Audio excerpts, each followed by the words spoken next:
Hi, I'm Lauren and welcome to my craft room. I'm so excited to start this new series of an interactive element of the month, and we're kicking things off by using the Easy Lights from Pearblossom Press. So my hope is that you follow along with all of these different videos this month and see how you can use this really cool interactive element in a very easy way, straightforward way, and then maybe a way where it's a little more involved to help you step it up a notch. So we are going to be using the Fawn and Simon Says Stamp Season Tweetings, and I made this bright and cheery card. I wanted to use lots of colors and just have it be kind of a fun way to use this stamp set without it being a little crazy or overly involved.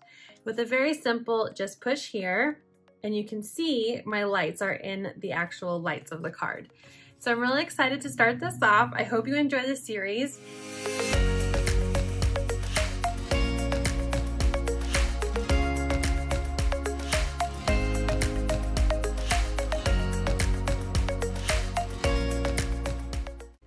We're going to start by putting together our background. I have this piece of blue cardstock from my stash, and I die cut it using the small stitch rectangles, the largest die of that set. And I'm using some purple tape to tape behind my snowy background stencil, also from Fawn. I'm going to be using a blender brush and my VersaMark ink to get that ink everywhere in those little snow flake circles, the snow falling circles. I'm creating snow, but this ink is super sticky because that's the intent of VersaMark, is to be sticky. So it does take a little bit of time and effort to get that ink onto the cardstock. Once I'm pleased with it, I pull everything off and I'm gonna go rinse my stencil because I don't want it to be sticky or get gross. And I'm going to use some white embossing powder all over the background to cover that VersaMark. And that will give me the look of snow falling from the top of the sky or the top of my card. And I'm using a tiny little brush to pick up some of the embossing powder in spots that I don't want it to sit. And then using my heat gun to go ahead and melt the embossing powder, and that will finish off our background. I didn't do any distressing. I wanted it to be a simple background to help give you some ideas, especially if you're trying to make a lot of the same card for Christmas. So now that that's done, I have already stamped my images from the Season Tweeting set. I used my VersaFine and Onyx black ink and my clear embossing powder to emboss all the images. And then I used Zig clean color brushes. My paper is a mixed media paper that I bought from a big old book at Michael's, and I just rip out pages as I need them. And I use my watercolor brush along with the Zig clean color brushes to add color all over my images. The main focus of my video is to show you how to use the Easy Lights, so I didn't show the coloring this time around. Now I'm playing with all of my pieces and figuring out how I want my layout so I know exactly where my lights are going to go. This is where I'm going to punch holes through my background piece for those LEDs to shine through and have it look like my lights are actually lighting up. So I'm gluing on one of my branches and then the little pile of snow that's been accumulating on this branch.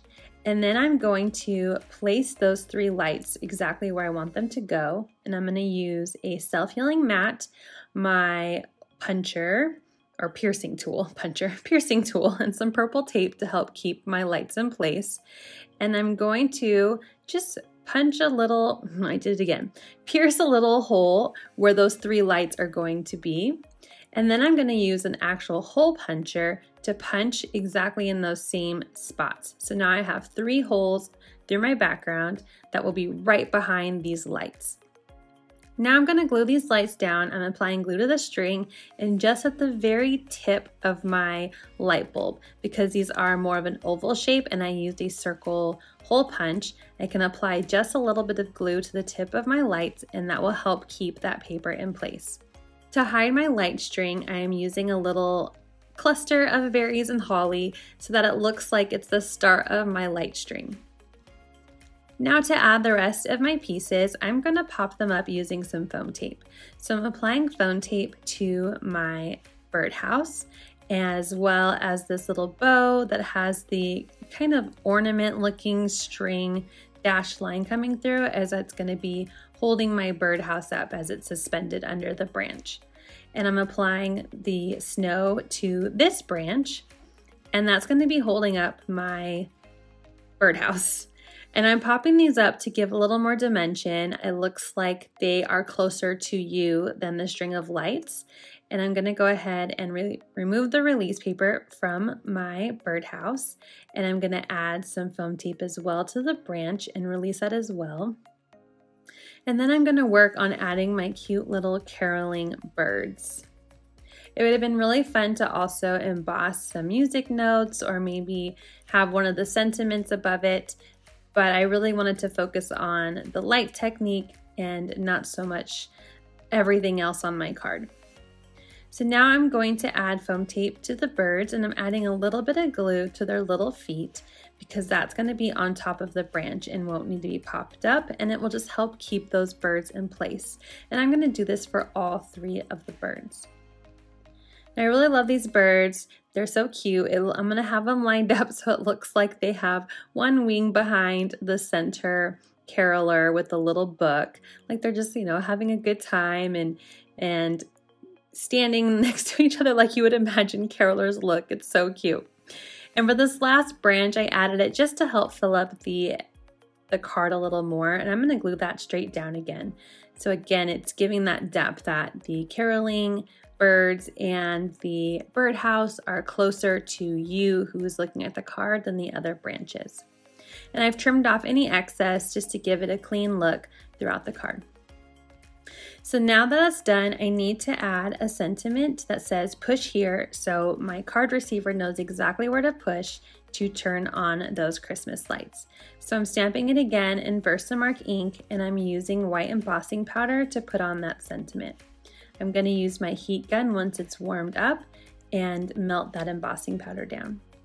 And because I used my embossing tool just to help make sure that powder didn't get everywhere, I'm just using my microfiber cloth once the push here sentiment is dry and wiping some of that away. So I have my card base, and it was a really big thick border, so I thought I should add in some pattern paper.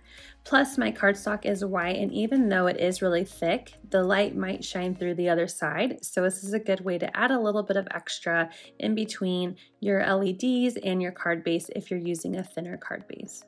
And I'm trimming my paper piece to be 1/4 inch larger than my die cut piece background, and that way it will layer perfectly in between my birds and my snow falling element and my card base. And I'm just using some strong adhesive here and lining it up onto my card.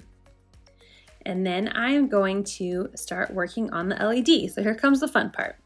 I'm just using some Scotch tape to help keep my wiring in place, and I'm lining it up so my LED will shine through the circle. I don't want my LED facing the wrong way, so I'm making sure that it is facing my mixed media paper that has my light bulbs on the other side. And I'm using the tape to just keep that wire in place. It's so easy, and it's great that you can just use some simple tape in your stash or washi paper or even maybe some of that purple tape. You just want to make sure that it's going to last a long time and that your LEDs won't move. Now I'm using some strong double-sided sticky tape on the back of my battery compartment here, and I'm using some tape to help keep that in place because I removed the release paper way too soon, but that's okay. And I want to make sure my wires stay in place and they don't move and they don't accidentally shift any of my LEDs around. So now that I have everything twisted nice and lots of layers of Scotch tape, I'm going to apply my foam tape to help pop this up. Because of the battery compartment, you do need to pop up whatever you're layering your lights behind because it is thick, and you want to make sure there's plenty of room for the card receiver to actually push the button and turn the lights on. If there's not enough room, they'll just stay on, or the battery might drain because if you mail this card, it could get pressed and it will just be on the whole time. So I put all my foam tape on, put it onto my card base, and now I'm just adding some finishing touches of some stickles to the snow, the whites of their hats, and I also use some red stickles on those cute little holly bundles, and I'm using some glossy accents over the lights, the bow on my birdhouse, and my little bird scarf. And here is the final card. It's very colorful, very simple design, and the push here turns on those fun lights. So I'm going to turn off a couple of my lights in my craft room so you can see the lights better, trying to show it in my shadow here. I love this card. I think it's so fun. It's something that seems a little not obvious, that there's going to be light shining through, so it's a fun little surprise element. I hope you enjoyed this video and it inspires you to try the easy lights. Thank you so much for liking and subscribing, and I hope you have a great day.